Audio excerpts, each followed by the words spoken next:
अस्सलाम वालेकुम स्टूडेंट्स, कैसे हैं आप सब? ठीक है, उम्मीद करता हूँ आप सब ठीक होंगे। अल्लाह पाक आप सबको खुश रखे। मैं हूं फैसल ज़ीशान। हम लोग ने स्टार्ट किया था 10th क्लास केमिस्ट्री को। इसका चैप्टर नंबर 1 हम लोग पढ़ रहे थे, केमिकल इक्विलिब्रियम।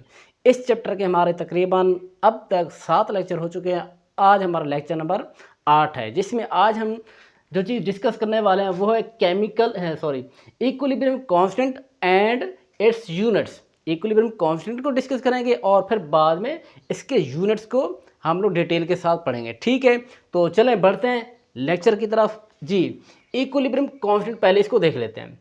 तो इक्विलिब्रियम कांस्टेंट लास्ट लेक्चर में जब हमने लॉ ऑफ मैथ सेक्शन को पढ़ा, उसमें मैंने आप लोगों को बताया था जो हमारे पास एक लास्ट में रिजल्ट आया था, जिसे जो कि हमारे पास आया था K C is equal to products over reactant, जिसे हमने क्या नाम दिया था, इक्विलिब्रियम कांस्टेंट। तो के सी किसके बराबर आ रहा था? ऊपर हमारे पास प्रोडक्ट की मोलर कंसंट्रेशन आ रही थी और नीचे हमारे पास क्या आ रहा था, रिएक्टेंट्स की मोलर कंसंट्रेशन। यही आ रहा था ना। मतलब एक केमिकल रिएक्शन के अंदर हमारे पास जितने भी प्रोडक्ट्स होंगे उनको हम ऊपर रखेंगे, ठीक है, उनकी मोलर कंसंट्रेशन को ऊपर रखकर जर्व करेंगे, और फिर जो हमारे पास उस केमिकल रिएक्शन के अंदर जितने भी रिएक्टेंट्स होंगे उनको हम नीचे रखेंगे, उनकी मोलर कंसंट्रेशन को आपस में जर्व करेंगे। ठीक हो गया। और साथ ही जो उनके नंबर ऑफ मोल्स होंगे उनको हम उनकी पावर्स में लिखेंगे। ठीक है, तो आप लोग इसी चीज़ को इस तरह लिख सकते हैं ना कि ये जो हमारे पास के सी है, ये किसके बराबर आ रहा है? के सी जिसे हम इक्विलिब्रियम कांस्टेंट का नाम दे रहे हैं, क्या है हमारे पास? Product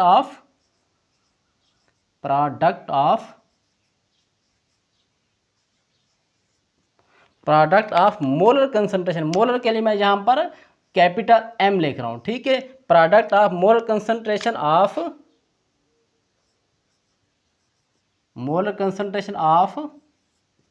products. प्रोडक्ट के लिए फिर मैं यहाँ पर क्या कैपिटल पी लिख रहा हूँ। Molar concentration of product raise to the power of raised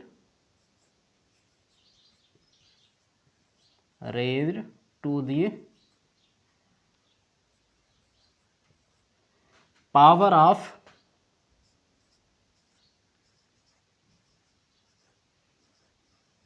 coefficient.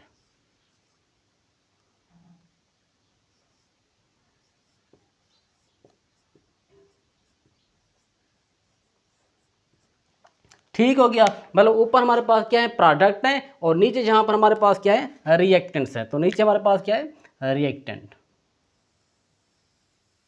अब नीचे हमारे पास क्या है? Reactant. Product of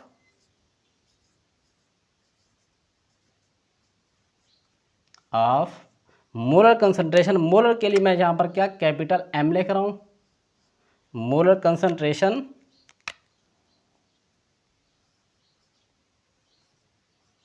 of reactant. क्या है?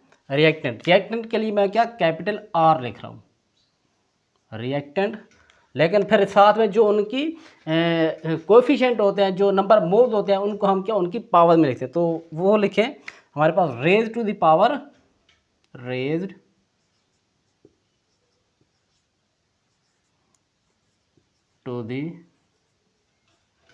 Power of coefficient.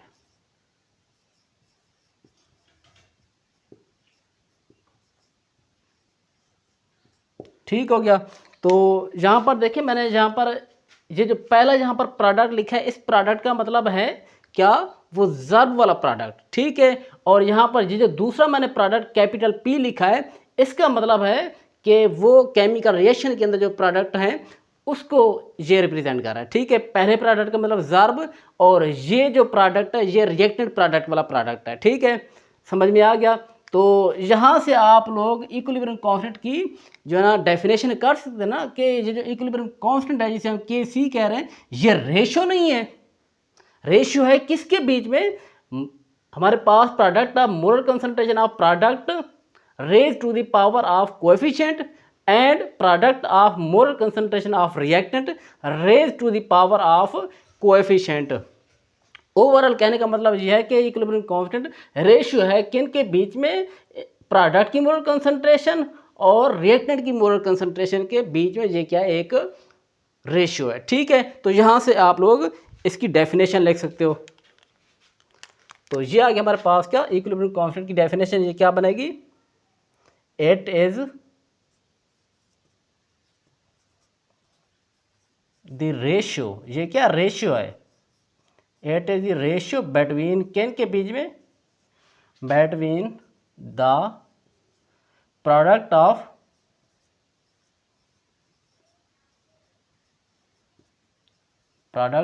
Molar concentration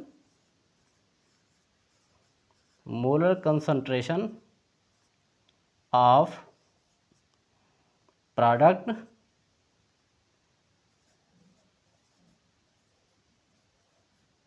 molar concentration of products raised to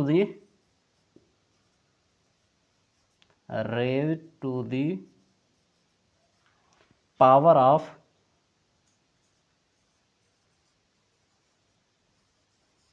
coefficient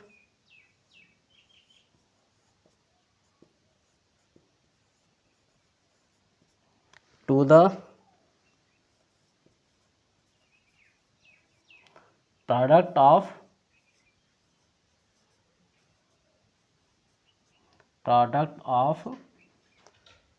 molar concentration of reactant, molar concentration of reactants raised to the power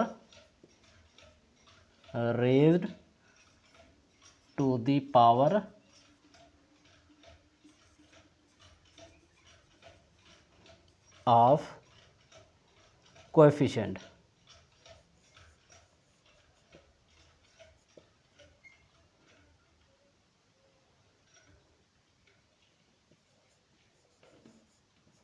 ठीक हो गया। तो ये हमारे पास क्या इक्विलिब्रियम कांस्टेंट की एक्सप्रेशन डेफिनेशन, इसकी डेफिनेशन आप लोग इसके इस फार्मूला से देखकर जो है ना आप लोग बना सकते हो। ठीक है ना, देख रहे हो ना कि ऊपर हमारे पास क्या है, प्रोडक्ट्स की मोलर कंसंट्रेशन, मतलब एक केमिकल रिएक्शन के अंदर जितने भी प्रोडक्ट्स होंगे उनके अंदर मतलब जितने भी मोलर कंसंट्रेशन होगी प्रोडक्ट्स को, उनको हम ऊपर रखकर आपस में मल्टीप्लाई करेंगे। फिर नीचे हमारे पास क्या आ जाएंगे, रिएक्टेंट्स की मोलर कंसंट्रेशन, जितने भी रिएक्टेंट्स होंगे उनकी मोलर कंसंट्रेशन को हम नीचे रखकर क्या करेंगे, मल्टीप्लाई करेंगे। और साथ ही उनके साथ जो भी नंबर ऑफ मोल्स होंगे या कोएफिशिएंट लगे होंगे उनको हम उनकी पावर में लिखेंगे। तो पावर में लिखने के लिए जो मैंने यहाँ पर वर्ड लिखा ना, यूज़ किया है, वो है raise to the power of coefficient, मतलब जो भी वहाँ पर नंबर ऑफ मोल्स होंगे वो उनकी पावर में हम लोग क्या करेंगे, लिखेंगे। ठीक हो गया। तो ये हमारे पास क्या इक्विलिब्रियम कांस्टेंट। ठीक है। अच्छा, एक और बात आप लोग माइंड में रखिए, जो हमारे पास इक्विलिब्रियम कांस्टेंट है इसकी जो वैल्यू है वो सिर्फ और सिर्फ टेम्परेचर के ऊपर डिपेंड करती है और किसी चीज़ के ऊपर डिपेंड नहीं करती। ठीक है, तो इस चीज़ को आप लोग माइंड में रखिए, ये MCQ के लिए अहम तरीन है। ठीक है, द वैल्यू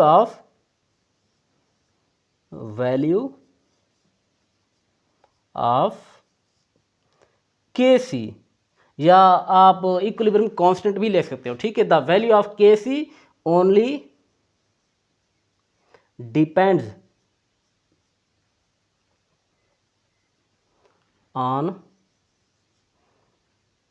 द टेम्परेचर।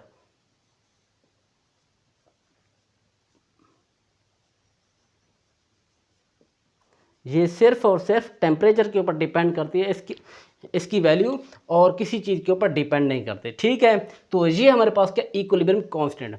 अच्छा, अब नेक्स्ट देखते हैं कि इसके यूनिट्स क्या हैं, इक्विलिब्रियम कांस्टेंट के यूनिट। तो याद रहे इक्विलिब्रियम कांस्टेंट के यूनिट दो चीज़ों के ऊपर डिपेंड करते हैं। ठीक है, मतलब एक ही चीज़ के ऊपर डिपेंड करते हैं, नंबर ऑफ मोल्स के ऊपर। ठीक है, फिर वहाँ पर दो सिचुएशंस आ जाते हैं। कुछ हमारे पास केमिकल रिएक्शन ऐसे होते हैं जिसमें रिएक्टेंट और प्रोडक्ट के जो नंबर ऑफ मोल्स होते हैं वो बराबर होते हैं, और कुछ रिएक्शन ऐसे होते हैं जिनमें केमिकल रिएक्शन के अंदर जो भी रिएक्टेंट और प्रोडक्ट होते हैं उनके नंबर ऑफ मोल्स वो क्या होते हैं, बराबर नहीं होते। तो दोनों लिहाज से देखेंगे कि अगर हमारे पास एक केमिकल रिएक्शन के अंदर जो रिएक्टेंट और प्रोडक्ट है उनके जो नंबर ऑफ मोल्स अगर हैं बराबर, तो उसके लिए हमारे पास इक्विलिब्रियम कांस्टेंट की जो यूनिट है वो क्या बनेंगे।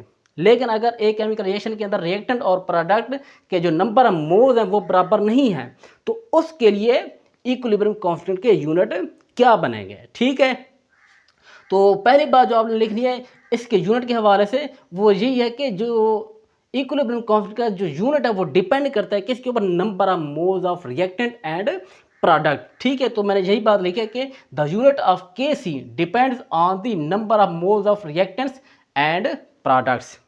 मतलब केमिकल रिएक्शन के अंदर जो रिएक्टेंट और प्रोडक्ट होते हैं उनके नंबर ऑफ मोल्स के ऊपर इक्विलिब्रियम कांस्टेंट का यूनिट डिपेंड कर रहा होता है। ठीक है, चलें देखते हैं, दोनों केसेस डिस्कस कर लेते हैं। अगर हमारे पास केमिकल रिएक्शन के अंदर रिएक्टेंट और प्रोडक्ट दोनों के नंबर ऑफ मोल्स बराबर हो तो उस सिचुएशन के अंदर इक्विलिब्रियम कांस्टेंट का यूनिट होता है या नहीं होता, उसके लिए हम जरा यहाँ पर डिस्कस कर लेते हैं। देखें, equilibrium constant has no units if the number of moles of reactant के लिए मैंने यहाँ पर आर लिखा है, are equal to the number of moles of product के लिए मैंने यहाँ पर पी लिखा है।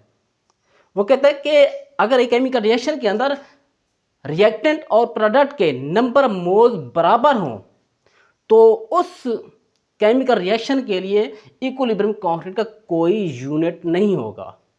मिसाल के तौर पर यहाँ देखिए हमारे पास एक एग्जांपल है, जिसमें हाइड्रोजन आयोडीन के साथ मिलकर हाइड्रोजन आयोडाइड ये बना रहे हैं। ठीक है, तो अब जरा यहाँ पर देखिए हमारे पास दो रिएक्ट, एक हाइड्रोजन है दूसरा आयोडीन है, तो एक मोल इसका है और एक मोल इसका है, तो टोटल जो मोल्स हैं रिएक्टेंट के वो कितने, 2 हैं। टोटल मोल रिएक्टेंट के कितने, 2 हैं।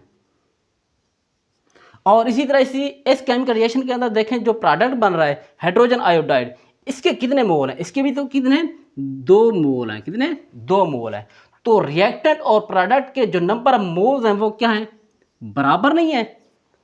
इनके रिएक्टेंट और प्रोडक्ट के नंबर ऑफ मोल इस केमिकल रिएक्शन के अंदर क्या है, बराबर है। तो देखते हैं कि इस रिएक्शन के लिए हमारे पास इक्विलिब्रियम कांस्टेंट का यूनिट बनता है या नहीं बनता। तो Kc हमारे पास किसके बराबर होता है, लास्ट में अभी भी मैंने आप लोगों को बताया कि Kc जो हमारे पास आता है वो ऊपर हम क्या करते हैं, प्रोडक्ट्स की मोलर कंसंट्रेशन को लेते हैं और नीचे हम क्या, रिएक्टेंट्स की मोलर कंसंट्रेशन को लेते हैं। ठीक है, तो ऊपर हमारे पास क्या आ गया, प्रोडक्ट, नीचे क्या आ गया, रिएक्टेंट्स की मोलर कंसंट्रेशन। ठीक हो गया। अब यहाँ पर आप लोग क्या कीमतें पुट करें जी, इस रिएक्शन के अंदर हमारे पास प्रोडक्ट क्या है, हाइड्रोजन आयोडाइड, ये आ गया हमारे पास क्या, हाइड्रोजन आयोडाइड, मतलब प्रोडक्ट की मोलर कंसंट्रेशन। साथ में देखिए यहाँ पर इसका मोल कितना है, 2 है, तो ये इसकी पावर में आ गया।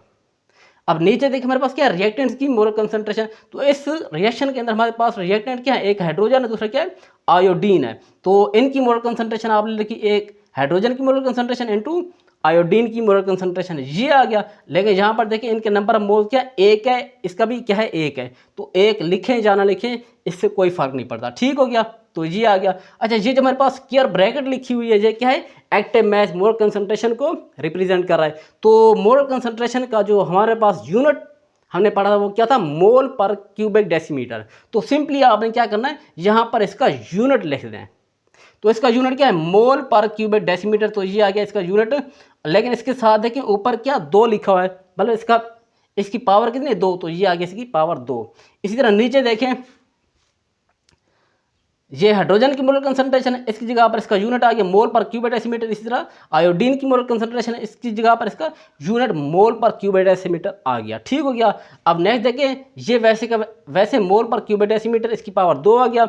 अब नीचे देखें मोल पर क्यूबिक डेसीमीटर, इसकी पावर 1 ये है। इसी तरह मोल पर क्यूबिक डेसीमीटर, इसकी पावर 1 ये है। तो 1 ये और 1 ये, तो ये कितने हो गए, 2 हो गए। तो ये बन गया हमारे पास मोल पर क्यूबिक डेसीमीटर की पावर 2 आ गया। अब ऊपर देखें तो हमारे पास मोल पर क्यूबिक डेसीमीटर की पावर 2, नीचे देखें मोल पर क्यूबिक डेसीमीटर की पावर 2। तो ये एक जैसे है ना, तो ये हमारे पास क्या हो गए, कैंसिल हो गए।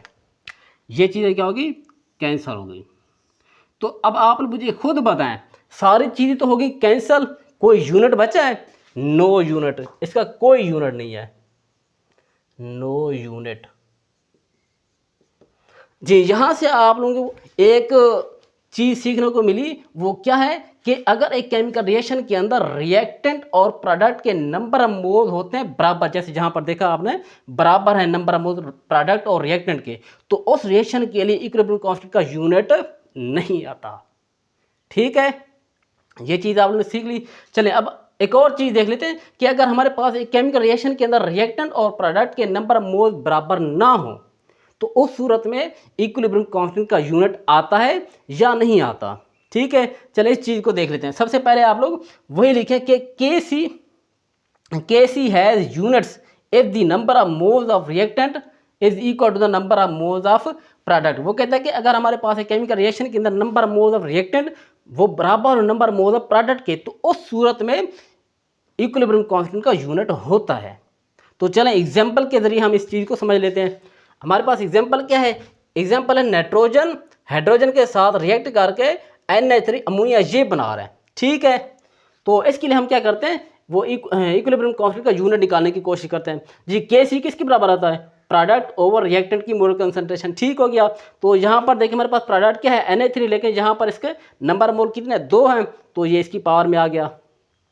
इसी तरह हमारे पास ये जो है ना यहाँ पर रिएक्टेंट है क्या है? नाइट्रोजन है, और दूसरा हमारे पास रिएक्टेंट क्या है? हाइड्रोजन। तो ये आ गया नाइट्रोजन की मोलर कंसंट्रेशन, और ये आ गया हमारे पास क्या? हाइड्रोजन की मोलर कंसंट्रेशन। लेकिन यहाँ पर देखिए इसका नंबर मोल कितना है? 3 है, तो ये आ गया इसकी पावर में। पहले आप लोग ये देख लें हमारे पास ये इस रिएक्शन के अंदर जो नंबर मोल्स ऑफ रिएक्टेंट है और जो नंबर मोल्स ऑफ प्रोडक्ट वो बराबर हैं या नहीं है, वो देख लें। तो यहाँ पर देखिए हमारे पास एक ये है नंबर मोल नाइट्रोजन का, एक ये है, ठीक है, सॉरी, एक मोल है नाइट्रोजन का और 3 मोल हैं हाइड्रोजन के। तो ये टोटल कितने हो गए? 3 + 1 4 नंबर मोल आ गए किसके? रिएक्टेंट्स के। इस तरह अब यहाँ पर देखें हमारे पास जो प्रोडक्ट है, प्रोडक्ट हमारे पास क्या? NH3 ammonia. तो यहाँ पर प्रोडक्ट के जो नंबर मोल हैं वो कितने हैं? 2 हैं, तो ये कितने आ गए? 2। अब रिएक्टेंट के नंबर मोल टोटल कितने? 4 हैं, और प्रोडक्ट के नंबर मोल कितने हैं? 2 हैं। तो क्या ये बराबर हैं? बराबर है। देखिए ये इसके 4 हैं और प्रोडक्ट के कितने? 2 है, तो ये बराबर नहीं है ना, ठीक है। तो इसके लिए देखते हैं हमारे पास यूनिट आता है या नहीं आता जी। ऊपर प्रोडक्ट नीचे क्या? रिएक्टेंट आ गए। अब जहाँ पर हमारे पास क्या? ये एक्टिव मास मोलर कंसंट्रेशन को ज़ाहिर करें, ये जो स्क्वायर ब्रैकेट है, तो यहाँ पर इसके क्या यूनिट्स को आप लोग जो है ना पुट कर दे। इसका यूनिट क्या होता है? मोल पर क्यूबिक डेसीमीटर। तो ये आ गया हमारे पास मोल पर क्यूबिक डेसीमीटर आ गया। यहाँ पर इसकी पावर कितनी है? 2, तो ये आ गया इसकी पावर 2। अब नीचे देखिए हमारे पास एक नाइट्रोजन और दूसरा क्या हमारे पास? हाइड्रोजन। तो इसकी जगह पर इसके यूनिट लिखें वो मोल एक्टिव मास के, तो ये आ गया मोल पर क्यूबिक डेसीमीटर इस नाइट्रोजन की जगह पर, और इस तरह हमारे पास साथ में क्या है? हाइड्रोजन की मोल कंसंट्रेशन, तो इसकी जगह पर इसका यूनिट मोल पर क्यूबिक डेसीमीटर। लेकिन साथ में जहाँ पर देखें तो इसकी पावर कितनी है? 3 है, तो इसकी पावर आ गई 3। यहाँ तक क्लियर है? अच्छा, अब नेक्स्ट देखिए हमारे पास ये वैसे का वैसे आ गया मोल पर क्यूबिक डेसीमीटर, इसकी पावर क्या है? 2, ये आ गया 2। अब नीचे यहाँ पर देखें एक हमारे पास मोल पर क्यूबिक डेसीमीटर की पावर 1 एक ये है, दूसरा हमारे पास मोल पर क्यूबिक डेसीमीटर की पावर 3 ये है। तो ये आ गया हमारे पास 3 + 1 कितना हो गया? 4 हो गया। तो ये बन गया मोल पर क्यूबिक डेसीमीटर की पावर 4 आ गया, ठीक है। अच्छा, ऊपर देखें तो हमारे पास कितना है? मोल पर क्यूबिक डेसीमीटर की पावर 2 है। नीचे देखिए मोल पर क्यूबिक डेसीमीटर की पावर कितना है? 4। तो ये आपस में क्या हो गए? कैंसिल हो गए, ये 2। तो ये बाकी साथ में यहाँ पर क्या बचा? ऊपर क्या बचा? 1 बचा, नीचे क्या बचा? 2 बचा। तो ये आ गया हमारे पास 1, ये तो सारा कैंसिल हो गया। बाकी यहाँ पर हमारे पास क्या? इसकी 2 पावर बच गई, मोल पर क्यूबिक डेसीमीटर की पावर 2, ठीक हो गया। अच्छा, अब अगर आप लोग क्या करें, इसको ऊपर लेकर आएँ, तो जो चीज़ प्लस में है वो चीज़ क्या हो जाएगी? माइनस में। जो चीज़ माइनस में वो चीज़ क्या होगी? प्लस हो जाएगी। लेकिन यहाँ पर देखिए मोल पर क्यूबिक डेसीमीटर होल की पावर क्या है? 2 है। तो ये जो 2 है ये क्यूबिक डेसीमीटर की पावर भी है और मोल की पावर भी है, ठीक है। तो आप इसको दोनों के साथ क्या करें? मल्टीप्लाई। तो ये हमारे पास आ जाएगा पर मोल स्क्वायर, और ये हमारे पास आ जाएगा डेसीमीटर की पावर 6। ये यहाँ पर क्या है? माइनस है, तो यहाँ पर प्लस हो जाएगा। ये यहाँ पर प्लस है, इसकी पावर 2 प्लस आएगी, तो ऊपर आएगा तो ये माइनस आ जाएगा। तो अब यहाँ पर आपने एक चीज़ नोट की है, जब हमारे पास एक केमिकल रिएक्शन के अंदर number of mole of reactant और number of mole of product बराबर नहीं है, तो उस सूरत में हमारे पास इक्विलिब्रियम कांस्टेंट का यूनिट आ रहा है, ठीक हो गया। तो यहाँ से आपने 2 चीज़ें सीखी हैं इक्विलिब्रियम कांस्टेंट के यूनिट के हवाले से। अगर number of moles of reactant बराबर हो number of mole of product के, तो कोई यूनिट नहीं आता। लेकिन अगर number of mole of reactant बराबर ना हो number of moles of product के, तो उसके लिए हमारे पास इक्विलिब्रियम कांस्टेंट का यूनिट लाजमी आता है, जैसे मैंने जहाँ पर आप लोगों को एग्जांपल के ज़रिए समझाया। ठीक है, तो ये था हमारा आज का लेक्चर। उम्मीद है आप लोगों को ये सारा लेक्चर समझ में आ गया होगा। ठीक है, तो ओके, फिर अल्लाह हाफिज़।